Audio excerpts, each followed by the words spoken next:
Really welcome to ScholarSip. I'm Danita Nichetsky. For those of you that don't know me, I'm Dean of Libraries, and I'm really pleased to introduce and get started with our winter event on this very first day of spring. So that's really important. We have an anniversary of one of our department heads. I celebrate it. My family, it's a big deal. So here we are, first day of spring. So this event series is part of our work to connect members of the campus community with ScholarSip. I can't say scholarship anymore. Scholarship. It always sort of slips out of scholarship, so I have to be careful of that little context. But anyway, you get the idea. It's one of our strategic directions. It's a social setting with food for thought discussions, and it's always about some sort of cross-interdisciplinary research, and of course our tradition of toasting to the end of the academic term. So also, as this marks the 25th anniversary of Drexel, each of this particular year's ScholarSip prisoners have contributed to Drexel's anniversary book, Building Drexel, the University of its City, 1891 to 2016. And we'll discuss their contributions in more detail at each of the events. So we also are pleased to promote our anniversary celebration among our alumni and welcome those who come. I know at least two of your alumni. Could those of you who are alumni, even if you're also employed, raise your hand. How many of us are alumni? Jennifer from the Alumni Relations. See that we have drawn in some alumni. There's a few that aren't raising their hands, even though they're alumni. It's something to be proud of. I'd also like to introduce one of our newest librarians today. It's being her first day, Phoebe Dixon, who's familiar here. She's the liaison librarian for business. So I know at least one of you from business. The rest of you, be sure to introduce yourself. She just jumped on full force today, so we're delighted to have you. And we try to do things special for the local folks, but this isn't always how far we go. So this term we're also doing something a little different, partly because we're in this group and partly because of this presentation. We're streaming our presentation live, online for anyone off campus. And so we really welcome our viewers online. I hope by now you've got something to sip while you join us. How many do we have actually signed up? 5? All right, we have 5. We said there were 6 hours for peace, so let us all welcome you, and hopefully you can send comments or the like to us. So we also want to put in a plug for another event that's coming up that I think we'd like to mention to you. It's our annual celebration of the Drexel authors, and that event will be on April 26th in the A.J. Drexel Picture Gallery. So I've come to recognize this year over 70 colleagues who have authored or edited a book. I did that again. Wow, our continual author editor here. These books that are authored or edited in 2016. And of course, our Spring ScholarSip event will also be held on the last day of classes, June 12th. So you can mark that. And I believe we'll be back at the bistro. So I'd like to also take a moment to thank Stacy Stanislav, our communications manager in the libraries, for pulling all this together today, and this is her first live I think your first one was your first day of work. It was the week before I started. Yeah, that's right. She came special to this. And alum. That's right, she came as an alum. Drexel Way. So, I now have the pleasure of introducing our guest speakers, Dr. Susan Aldrich and Kathleen Harvat from Drexel University Online. So Dr. Aldrich is the Senior Vice President for Online Learning at Drexel University. Before joining Drexel, she served for 6 years as President of the University of Maryland University College and a Senior Fellow at the American Association of State Colleges and Universities, where she co-authored the book, Wired for Success. Ms. Harvat, is that my pronunciation? Harvat. We actually have we all have crisscrosses, but we won't go there. Is the Assistant Vice President for Strategic Communications at Drexel University Online. She has more than 40 years of experience in institutional marketing and communications, public relations, fundraising, and program development. So today, Susan and Kathleen will present an in-depth look at Drexel's virtual learning history, along with an overview of the current state of online education at Drexel and their vision for the future.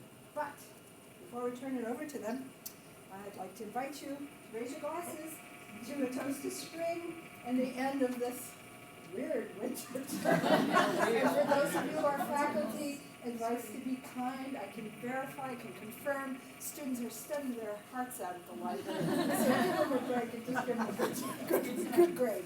They're here. Fantastic. So where's yours? Thank you. Can I do anything for you? Yeah. Okay.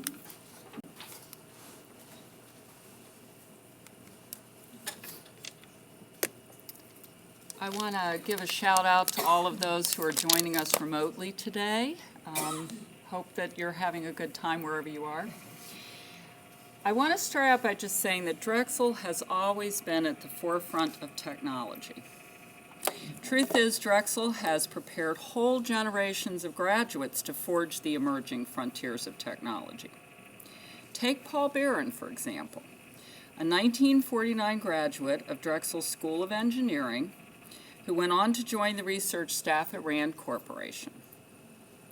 In the early 60s, as the United States pondered the complexities of communicating in the aftermath of a nuclear attack, he came up with a novel design for a robust communications network using redundancy and digital technology.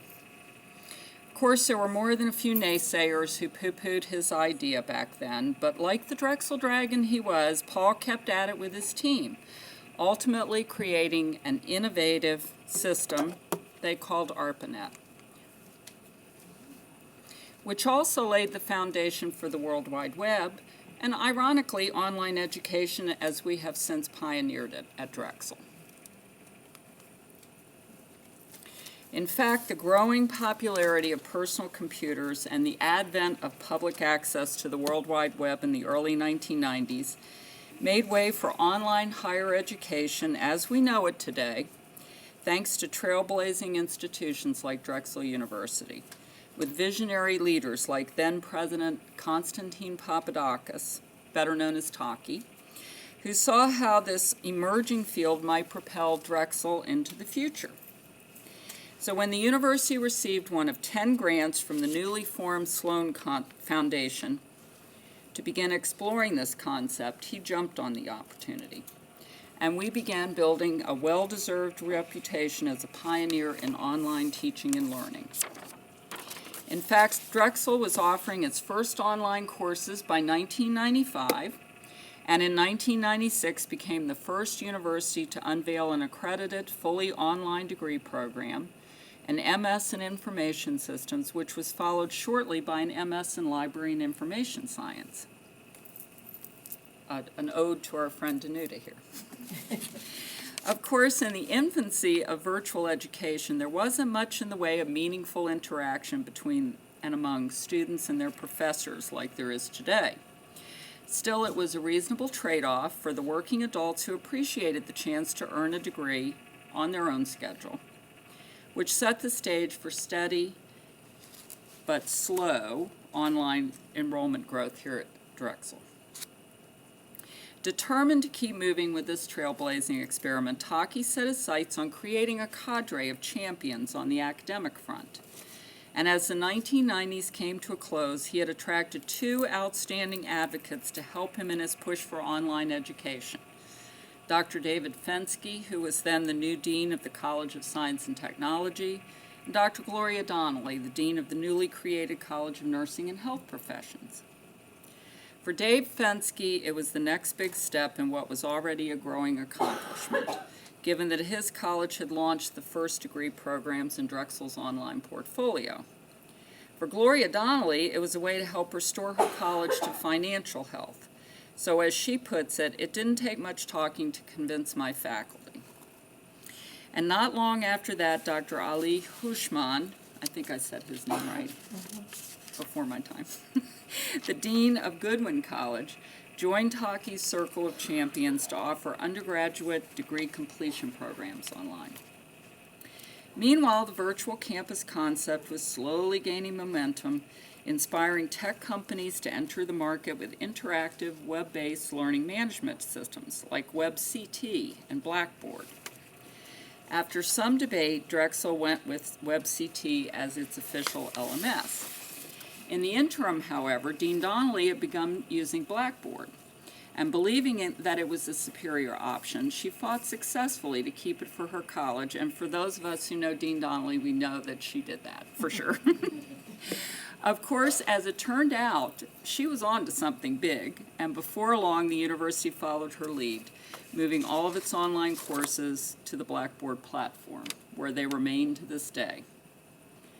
Having gotten off to a good running start, President Papadakis was determined to keep moving, and he commissioned a feasibility study in 1998 to see how Drexel might deliver its education to online students at a far greater scale. By 2001, he had cleared the way for implementing the study's recommended approach, and after the Board of Trustees approved his proposal, Drexel invested $4 million in creating a wholly owned, for-profit subsidiary called Drexel eLearning, or DEL, with the sole purpose of growing the university's online education enterprise. It was an innovative business arrangement at the time designed to identify marketable online programs, recruit qualified students, and help them through the application process. The university would then handle admissions while the individual colleges and schools would develop and teach the content.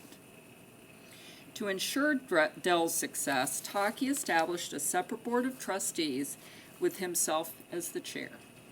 In addition to Deans Fensky and Donnelly, its membership included such prestigious community leaders as Dick Hayne, Mel Bayada, Joe Giacovini, and Rich Greenewalt, all of whom also served on the university's board. He then recruited former academic turned business entrepreneur Tom Samf to run the company, who then asked his business associate Art Zamkoff to join the venture. And to save money, they set up shop, now imagine this, in the back of the university's garage at 34th and Grove, using discarded office furniture that had been stockpiled in the basement there. So it wasn't a very fancy operation. We don't have a real fancy one now, but it's way better than that. From the start, they focused their sights on graduate programs for the most part in tall pole disciplines like information science, nursing, and engineering, given that they were far more marketable among the qualified students Drexel hoped to attract. What's more, as an incentive for participation, Taki agreed to an untaxed 50-50 online tuition revenue split between DEL and the individual colleges. The company also acquired its Drexel.com website domain from a group of students on campus who had actually purchased it for their own use, which I think is very interesting, and turned it into a major source of inbound student recruitment and enrollment. Thus, within a couple of years, online revenue had climbed to $1.3 million, which enabled DEL to expand its operation with an additional 10 employees, all of whom wore many hats out of necessity. Basically, you were hired for one job and you did 4 others. Because online education was still relatively new among students and employers, it wasn't always an easy sell. On the other hand, even a little marketing went a long way then, given that Drexel was still one of a very few brick-and-mortar institutions offering quality online programs.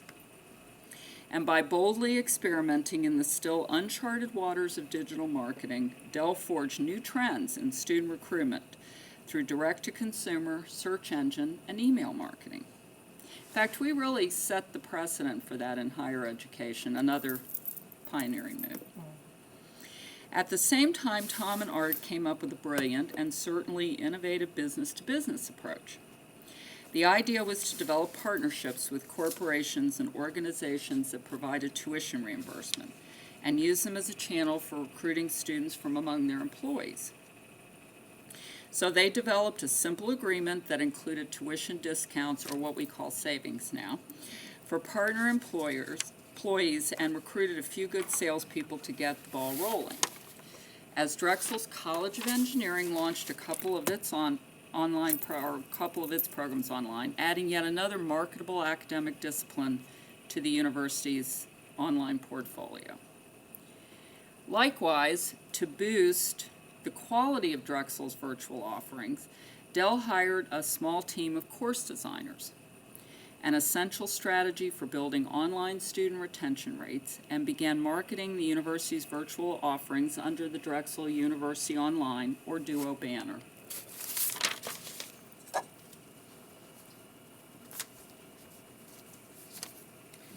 So 2005 proved to be a landmark year here at Drexel University. The virtual campus enrollments reached 1,500 students, bringing the online revenues to about $14 million, which was enough to pay back the original $4 million investment that was made. And by then, the staff had tripled in size, prompting the organization to move out of the garage into bigger space, the space that we're in at 30th and Market Street today. And after Tom's departure, Art Zamkoff became the president in that same year. So over the next 5 years, Drexel's online enrollments continued to climb despite stiffer competition across the United States, particularly with state universities moving into the online space. So to stay ahead of this competition, the university also created an 80-member online learning council that included a cadre of seasoned faculty members and fellows that really took a deeper dive into online quality standards, practices for design, best practices, and mentoring for other faculty across the campus. So fast forward to 2010, as technology-enhanced learning was moving from the sidelines of institutions into the mainstream of higher education worldwide, a reality that began slowing the university's online enrollments at that time. So that year, Art Zamkoff stepped down as Dell's president for health reasons, and John Fry stepped into the presidency at Drexel University, becoming the 14th president.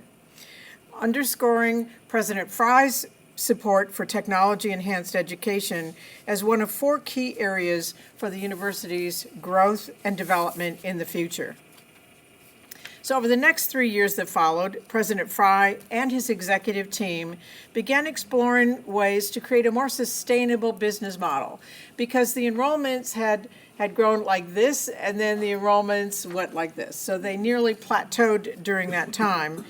And then I arrived in the fall of 2013. There was a serious discussion at that time about transitioning the for-profit company that was developed into another model that would create a sustainable business model for the future. There were some tax exposure issues with regard to the for-profit.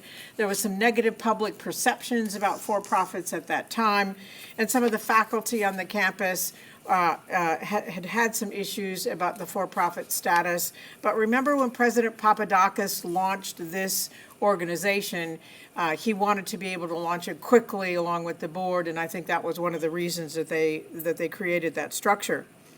So having already spent a couple of decades in this online and adult student space, I was invited to come to Drexel, and with this brand and this great institution, I was thrilled and honored to have been invited to come, even though it was a difficult and challenging time where we have plateaued and started to decrease in terms of the online enrollments. So it was at this divergence that originally motivated the university to create the wholly owned business entity and model for growing the online enterprise.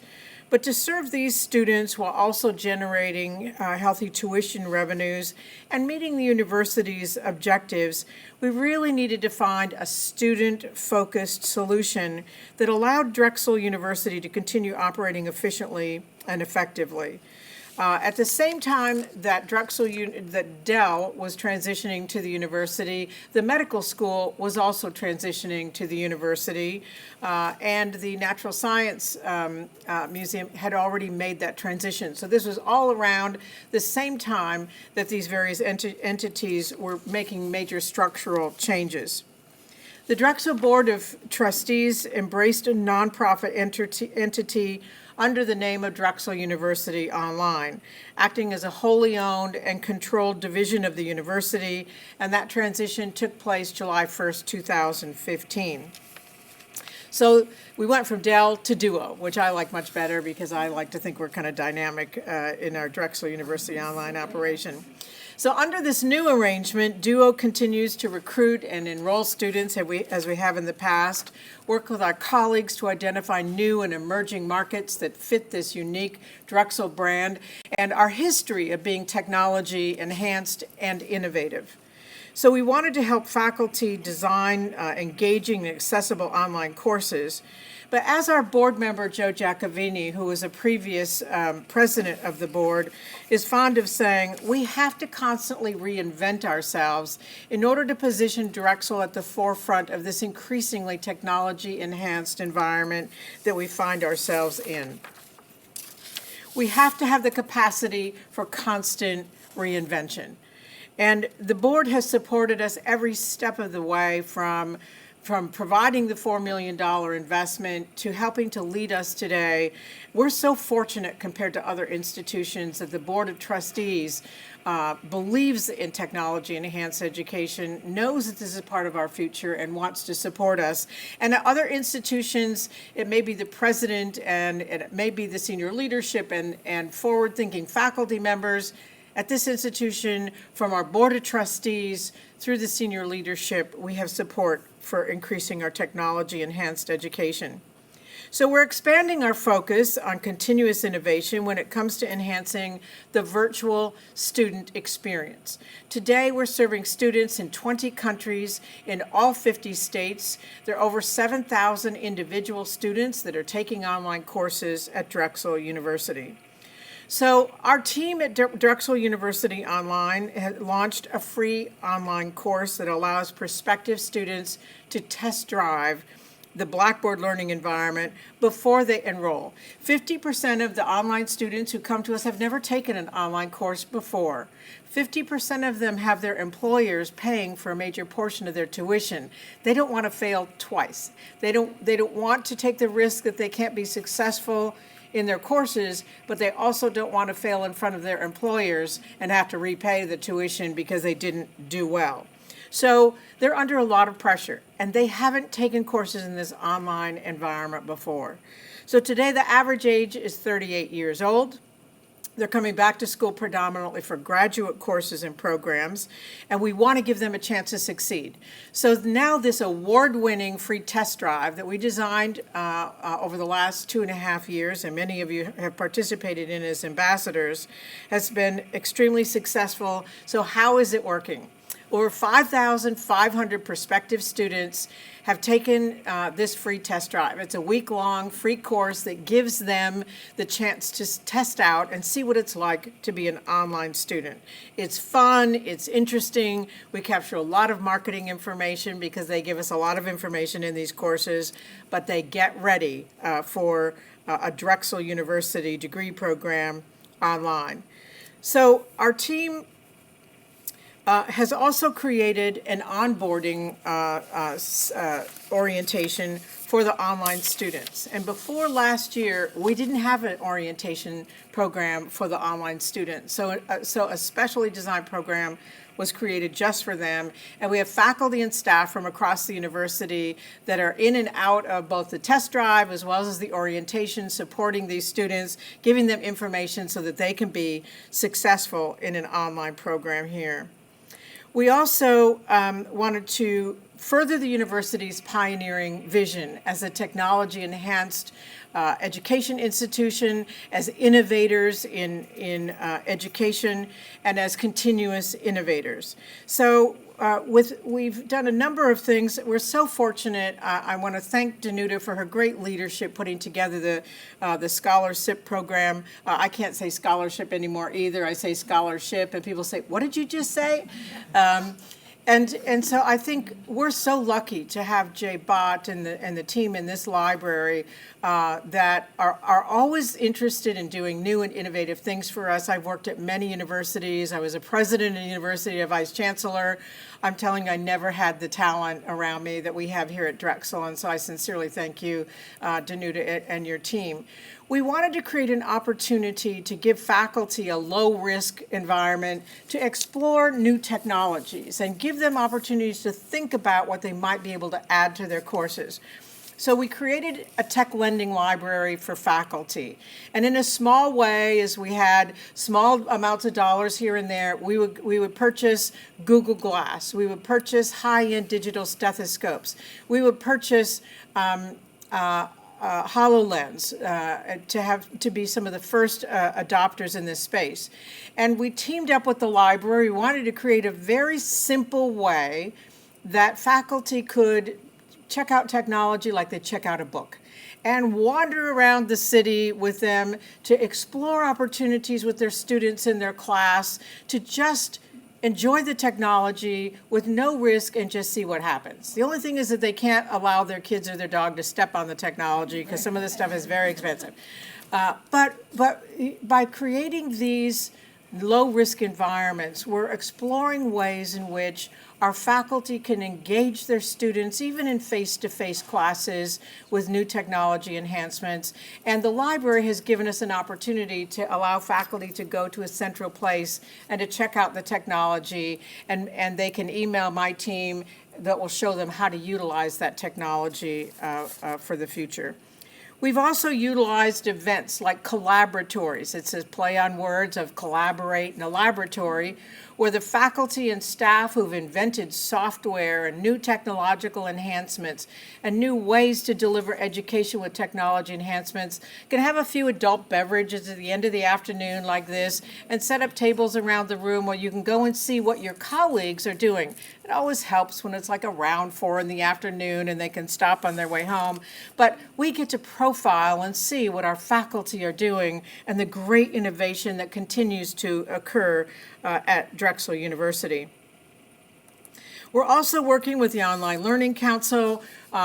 We just had a fantastic event where it was like a speed dating format where we could go to 5 different tables, and so everybody had an opportunity for about 10 or 15 minutes to sit at each table and learn as quickly as possible what some of the colleagues are doing around the university with new software that's being invented, new hardware that's being invented, and new ways of using technology. It was just fantastic. I mean, all of us understand sort of the concept of speed dating, but none of us would admit whether or not we really knew how to do that or not.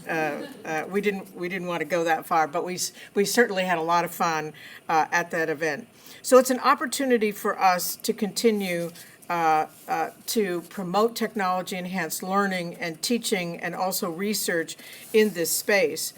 Our leadership continues to promote the university. I give around 20 different keynote speeches around the world every year. I never give a speech without promoting faculty from Drexel University, giving video clips about the ways in which you're using technology for enhanced learning, talking about your research. So I hope you will continue to let us know what you're doing in your classes, because our job is to promote all of you and this great university as innovators in this space. They already perceive the Drexel brand to be innovative, but we have to continue to keep our name at the forefront around the world. So we write blogs and articles. Kathy's team is constantly pushing out social media that is profiling faculty, profiling colleges and academic programs that are utilizing technology for really innovative ways in teaching and learning. And in the last year, we have, in the spirit of continuing to be innovative, a colleague of mine and I spent the last 2 years researching internationally where the greatest innovation is occurring. We didn't want to just be U.S.-centric. We really wanted to be take a global perspective. We looked at over 250 different ways in which technology is being used innovatively across the world. We looked at over 250 different examples. We narrowed it down to 70, wrote case studies about this innovation, and created a free website called Virtually Inspired. So it's available. You can create links for your courses. You can create links for your colleagues. And eventually, we want you to be able to contribute your new innovations to this site, so it will continue to be a living, breathing site for us. It's at www.virtuallyinspired, all one word, .org. So we started out with 10 technological enhancements, everything from virtual reality, augmented reality, artificial intelligence, robotics, and you name it. So we started out with 10, and every 2 weeks, if you sign up for the site, every 2 weeks we push out a new case study and a new technology for you. We have teamed up with the Online Learning Consortium, the former Sloan Consortium, as well as EDEN, the European Distance Education Network, as well as the U.S. Distance Learning Association, ABED, which is the Brazilian based distance education network, will be joining us next. So by the end of the third year, we hope to have 40,000 different subscribers to this site. Many of the faculty are using it as a link for their students and education programs to really look at how technology is being used. But engineering programs, software engineering, operations, design teams are all looking at these. And the case studies contain the names of the individuals that have actually developed these programs, so faculty can immediately link to them, contact them, because one of the biggest problems is that you don't know who to contact. And we wanted to fast forward the ability for our faculty and staff at the university and our course designers to find ways to really link with colleagues around the world who are creating innovative opportunities. And we also we had to start this site. We used a few Drexel options, but we couldn't promote this as just a Drexel advertisement. But of course it is, because it's under the Drexel brand. But we wanted to get these 70 out there, but we will be adding additional ones, and we will be bringing in Drexel research and Drexel ideas as we move along. But we couldn't launch it with just Drexel ideas, but we have enough ideas that we could fill the portfolio. So this research has really helped us fast forward. I'm sorry, I'm a slide behind. This research has really helped us build on the DNA at Drexel. We have a great institution that has been innovative from the very beginning. I think we continue to emulate the value set of A.J. Drexel here at the university as we continue to support working professionals and students who are coming to our campus virtually as well as in person. And I can't be more proud of this team that we have built and the relationships that we continue to forge across the university. So Kathy, I sincerely thank you for the work that you helped contribute with this book. Our board members were thrilled that they had an opportunity to tell all of you a little bit about the history and the contributions that have been made. So we really stand on their shoulders as we work toward the future of this great environment. So with that, I'll stop, and Kathy and I would be more than happy to answer any questions that you might have about what we're working on today or this great history that we have forged together. Thank you very much.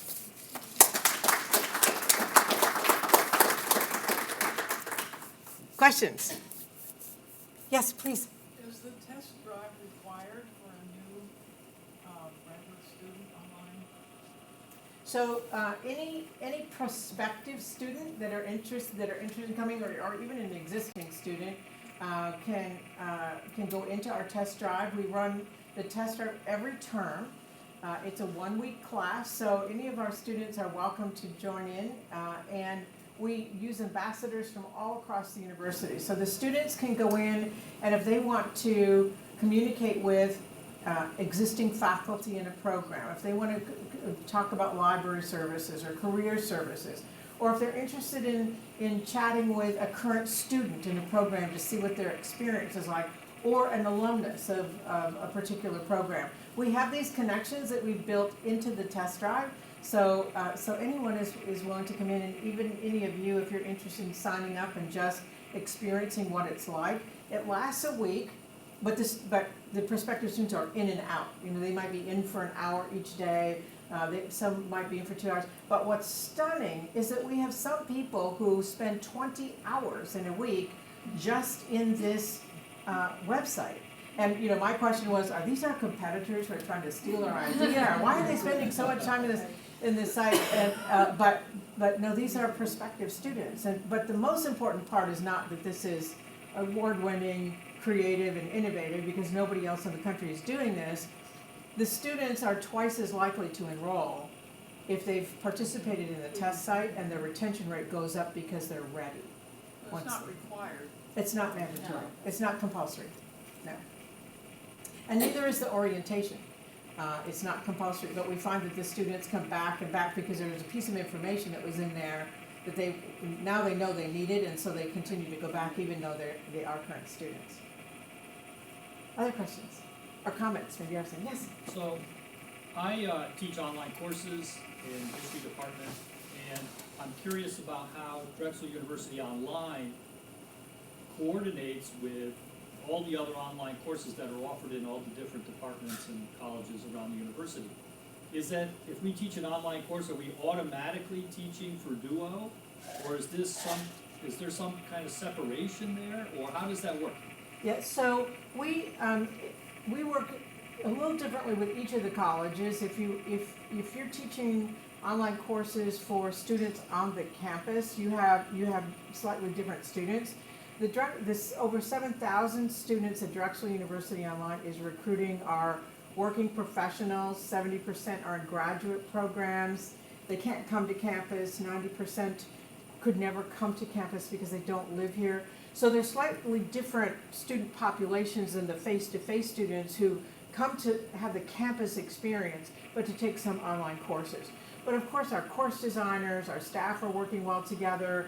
You know, we all live in this space. We try to find ways where we can be helpful to each other. The big difference is that these students who cannot come to campus have some special and unique needs, especially in terms of onboarding. So because they can't walk into a doorway here, they're in Alaska, they're in Nevada, someplace else, or globally. There are a lot of professional athletes and artists and people musicians, dancers who, because of their lifestyle, could never come here, but they love these online programs. So we build a support system to support them, but the face-to-face students, which is a big difference, but the face-to-face students can come to your office, they can come to your location, but they have technology-enhanced courses. If I could add a follow-up, so if I want to teach a new online course for my department, in history, say, do I coordinate through my department, or do I talk to you to say, what kind of courses do you need for your audience? Well, both. So in COAS, you have Catherine Vidal, who works in the dean's office, and Catherine coordinates with all of us. So the faculty let Catherine know what courses are going to be put online. Catherine coordinates with us. We figure out how many courses are needed each term. Particularly in COAS, we don't have enough courses at the Gen Ed level that are available. We have a lot of transfer students, so we're always looking for new courses to be available online for those transfer students. But Catherine Vidal is the dean's appointed person that coordinates that within COAS. Thanks. Yes? So for, I used to, I'm no longer, because I avoid administration like the plague, but when we started our master's program, I was the interim director. And it's a fully online program except for 1 week. 1 week where the students come in. So you have a residency. Right, and the issue that came up is that they're graduate students, they're paying the graduate student fees, they don't have access to the orientation unless they happen to live in the Philadelphia area and are willing to take the time off from work and come in for the orientation stuff. And so I was wondering if any of this stuff is being developed so that there could be an orientation to help them with some of the skills of, like, what are the services available to students? So for online students who are even the hybrid students, so most of the courses are online and they have residencies, the online orientation is available for all of the online students, even if it's a hybrid student. So they are absolutely welcome to participate. So we've actually done, we've created some orientations. Each orientation has some special opportunities for the students to, so we can build out some specialized information for each of the colleges, if you will. There's some unique nuances in each of the colleges. And we've built separate models for it, one for the semester-based systems for the law school and for College of Medicine, and then the others for the 10-week based quarter system as well. So if there's something unique or special that you need, let us know. Kimberly David Chung is the individual who's actually this brilliant young woman who works for us, who has designed these courses, and so she's worked with each of the colleges on some of the unique adaptations that you might need for your students. But they're more than welcome to come there, and it's all free for them. Another thing we're doing too is, we've started running, we're not sure how often we're gonna do them. We're still, because the test drive and the orientation, the onboarding take a lot of our time. But we're also running a virtual course, for returning students to log on around themed topics. Like one time it was about library research. We're doing one on work-life, family balance. But topics that our students really want to know more about, career development was one of them. So we find that it also is a great opportunity for them to build community, because our online students don't have access to, you know, the coffee shop downstairs and the dorm rooms and the student center downstairs. So we use a lot of these opportunities to kind of bring them together. Like we did one around the Global Night of Networking, so that was our career one. So, So we streamed the commencement for the students who can't get here. For the students who can come, that's where we are able to get most of our marketing videos and our testimonials for the rest of the year. We have a special reception for them. For the students who can't come for commencement, we send out a commencement box where they have their mortarboard and tassel. We ask them to take photos of themselves and send them to us. So it's a great social media opportunity to just promote this magnificent Drexel brand. We received an award for the graduating student kit. We also, when a student is accepted, and they'll say this in the testimonials, we've created a student acceptance kit. You know, once the students get accepted, there's a time lag between the time that they get accepted until their classes start. Yes. We have to keep them engaged, because other universities are poaching these students as well. Right. So, I don't, that's not a very polite word, but, but it is happening. And so, we need to make sure that we have them engaged. So the test drive engages them, but we send them a box which is an accepted student kit, and in it, you know, contains little dragon medallions and ideas about how to organize your time as a student, and stickers for their car, so that we really get them excited about being Drexel Dragons before they come. And it's amazing to get the testimonials from these students. They are so grateful, because they couldn't come here if we didn't offer these technology enhanced programs. So today we have 150 degree programs and certificates that are available completely online for these students.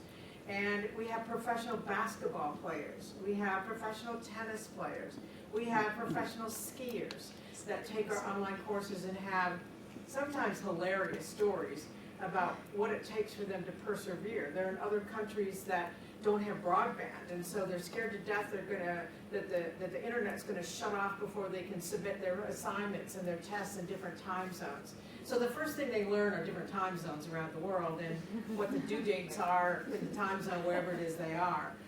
But they are enormously grateful for their faculty and for the support systems that we're able to give them, or they just would not be able to get a degree. Yes? LeBron James, right?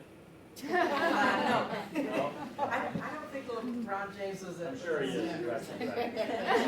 But I mean, the funny thing for us is these students love swag more than anything else in the world. And so we did a little, this fun thing where we gave away these Drexel socks as part of a social They're blue media socks with gold campaign. dragons on them. Adorable. And these people were knocking each other over to get them ordered, you know, to put in their names so they could have them. What But was our campaign? Step up to? it was step into the new year or Oh, yeah. something like that. But So it was for the students who hadn't re-enrolled yet. They hadn't registered for the next term yet sign up for their courses. So, I mean, who's not going to pay attention to socks, right? They were just fantastic. I'm just wondering if we have capacity to see if any of our online participants have a question to answer or ask. Was somebody else moderating? I don't know if we've actually have that capacity or not, if they're just watching. I think LeBron James wears like Something size comes 16. in. we'll try. Yeah. Other questions or comments? Yes. Hi, my name's Deb Morley. I'm the Director of Data and Digital Stewardship at the library. So I want to thank you both for the wonderful presentation. I'm still relatively new here and been very curious about the history of the program, so thank you. My question has to do with MOOCs. So about 5 years ago, Harvard and MIT made an announcement that they thought was going to rock the world of higher education and especially the world of online education by releasing edX, their platform for MOOCs, which was also to be a big experiment of analytics around online learning. And what happened? You know, I mean, it was like so much fanfare. So much hype. And so much hype, and edX came out, and MITx, HarvardX, and BerkeleyX, And Coursera. and all of that. And I'm curious as to what you know about what's happened, and what was Drexel's response to that at the time, and what's happening now? Well, we knew a lot about that. I mean, as a matter of fact, I mean, we were writing the book Wired for Success at that time when I was a senior fellow at the American Association of State Colleges and Universities, and I'd already spent 17 years in this adult and online space. So when they first came out, we're thinking, what are they thinking? You know, so because some of us had just slogged it out, you know, since the early 90s working in this space, and the courses were not designed around the research about how students learn in this area. So what caused all the buzz for these massive open online courses, the MOOCs, was because the Ivies were into it. The Ivies were never involved in online education. They just kind of poo-pooed it for so many years. And so all of a sudden they have this revolutionary idea for MOOCs, and the faculty were ecstatic because they had, you know, 25,000 students in their class. Never mind, most of them already had degrees. Most of them were voyeurs like all of us to see what the heck was going on, and we wanted to see what our peers were teaching in these courses. The other students were grading each other. The faculty were kind of like rock stars, and they were going out getting Botox treatments because they looked better in high def as a result of it. And the rest of us that had been around for so long that we were old, and we're going, what the heck is this really all about? And so there really was a lot of hype because the Ivies for the first time were kind of leapfrogging, but they did us a lot of favors in that because a lot of experimentation occurred during that time. So even still today, most of the students are international. Most of them already have degrees. Most of them just go in to get a little information and they're out. Less than 9% finish the courses, and the only money that's being made are on the courses where if an individual finishes, there's some really good and some terrible and everything in between. But for if a student wants to get a certificate that they completed the course, in most cases now they pay a fee. So the fee may not be very big, it may not be very large, but if you've got, you know, 10,000 students in a course, that all adds up. So universities have explored them, and so I don't mean to poo-poo the idea of MOOCs. It's just that for those of us that have been in this space for a long time, we're just thinking, really? These institutions don't know anything about online, and they designed something that doesn't even fit the research around learning in this technology-enhanced space. So we were kind of yawning at that time, going, okay, the newspapers must be a bad news day, and in a couple of years this will kind of calm down. And when I came to Drexel, that was one of the first questions the board and the senior leadership asked me, and I said, no, we only have so much money, we have to focus on where we get a return on investment. Because each of these MOOCs probably cost, in the interviews that I did, the cost was between $35,000 to $60,000 just for the videography and the editing, and they didn't get a return on investment. So fantastic for branding, already well-branded institutions, but the evolution of this was terrific. So rather than MOOCs, massive open online courses, we have a lot of versions of that, like some of them are using them in the summer to onboard freshmen before they come to campus so they can get a lot of information out to them. So they're more like blocks. They're not massive, they're little. They're open to students courses. So we have all kinds of loops and locks and other kinds of versions. But the greatest contribution was a national attention to online learning and the dialogue and debate that kind of went on up here while the rest of us did the hard work around the research around how students learn. So some of us have utilized them in interesting ways to just engage in conversations with broader audiences of students, but for the most part, they were never designed for learning. And when you have 25,000 students, the students aren't engaging with the faculty members, they're looking at videos. And so what we really did was to take big lecture halls that students don't like anyway, big lecture halls without the opportunity to engage with the faculty. So especially international students love the chance to hear what American faculty were saying and thinking. They love that. So most of the international students were able to say, gosh, I'm taking a class with a Harvard professor or with an MIT professor or with a Stanford professor, never having to say they didn't have to pay for it and they didn't have to finish it. There are a few institutions that are accepting MOOCs for credit, but mostly not. And so I think the experimentation will continue. It's a lot of fun, but that's what really kind of happened. Things kind of died down because if employers and universities are not going to accept the credit, then for the most part you're going to have people not take it very seriously. They'll go and get the information they want, and it's great for information exchange, not for serious learning. But it's interesting because I have a 21-year-old son who is quite